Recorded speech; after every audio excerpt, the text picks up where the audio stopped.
আরে একই স্বামী, তোমার হাতে মদ খায় হয়ে গেছি।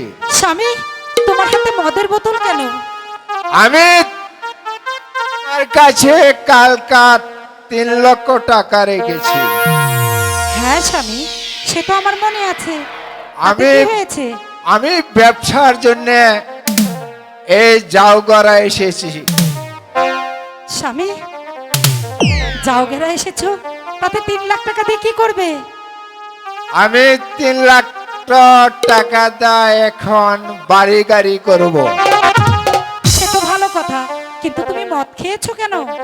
আমি মদ খেয়েছি, এটা আমার জীবনের পেশা। স্বামী,